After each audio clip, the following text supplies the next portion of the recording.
हीरा और मोती। जूरी के पास दो बैल थे, हीरा और मोती। दोनों में बहुत प्यार था। वे दोनों नाक में एक साथ मुंह डालते और एक साथ ही हटाते।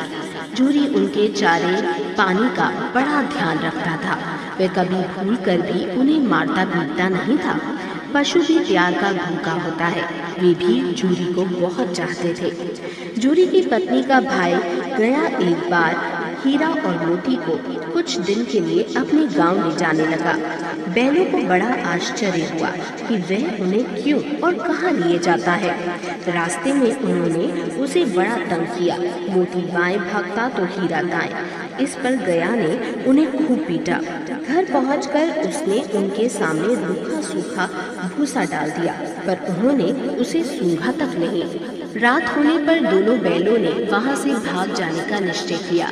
उन्होंने जोर लगाकर रस्सियां तोड़ डाली और भाग निकले। सुबह होने पर जब जूरी ने उन्हें स्थान पर खड़े देखा तो वह सब कुछ समझ गया और प्यार से उन पर हाथ फेरने लगा। परंतु जूरी की पत्नी उन्हें देखकर जल भून गई। उसने उनके सामने रूखा सूखा भूसा डाल दिया। फिर भी वे खुश थे। अगले दिन गया फिर आया। इस बार वह उन्हें गाड़ी में जोत कर ले गया। रास्ते में मोती ने चाहा कि गाड़ी गड्ढे में धकेल दे, पर हीरा समझदार था। उसने गाड़ी संभाल ली। जैसे तैसे गया घर पहुंचा। अब गया ने उनसे बड़ा सख्त काम लेना शुरू किया।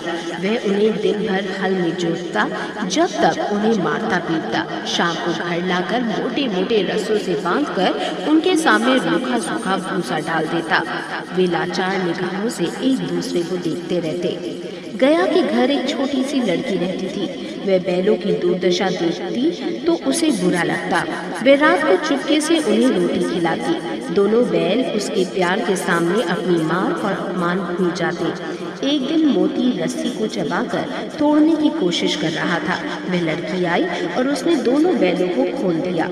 दोनों वहां से भाग निकले। थोड़ी देर बाद जब गया को पता चला तो वह भी उनके पीछे दौड़ा, पर उन्हें पकड़ न सका। अब हीरा और मोती आजाद थे। रास्ते में उन्हें एक सांड मिला। वह उनकी ओर लपका तो हीरा मोती के होश उड़ गए। भागना बेकार था, इसलिए दोनों ने साहस से काम लिया। सांड ने आकर हीरा पर वार किया तो मोती ने उसे पीछे से सींगों से चोट की। सांड घबराया। वह किसी एक को तो मारकर कचूमर निकाल देता, पर यहाँ दो थे। मिलकर काम करने में बल है। दोनों ने मिलकर सांड को भगा दिया। मोती कुछ दूर उसके पीछे दौड़ा, पर हीरा ने उसे दूर तक ना जाने दिया। दोनों अब बड़े प्रसन्न थे। आगे चले तो रास्ते में मटर का खेत दिखाई दिया। भूख तो लगी रही थी। हरी भरी मटर देखकर उनकी भूख और भी तेज हो गई।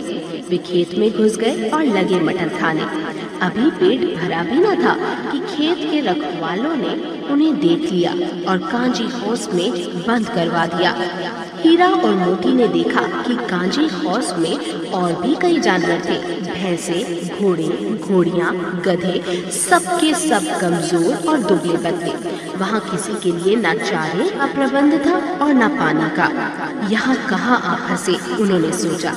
रात हुई। मोती ने हीरा से कहा कि अगर दीवार तोड़ दी जाए तो बाहर निकला जा सकता है। उसने सींगों से दीवार गिराने का प्रयत्न किया।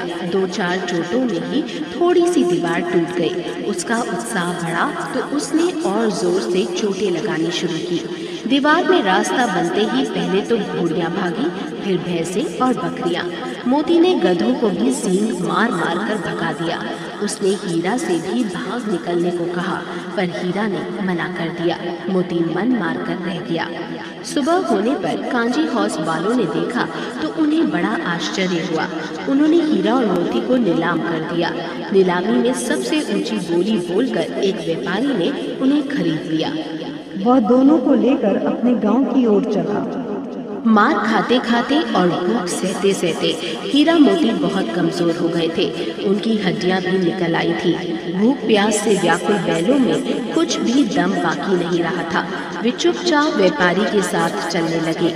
रास्ता उन्हें जाना पहचाना लगा तो ना जाने कहां से दम आ गया।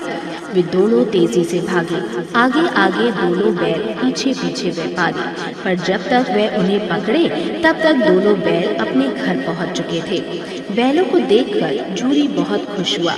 वह उनसे निपट गया। इतने में व्यापारी भी वहां आ पहुंचा और उन्हें मांगने लगा।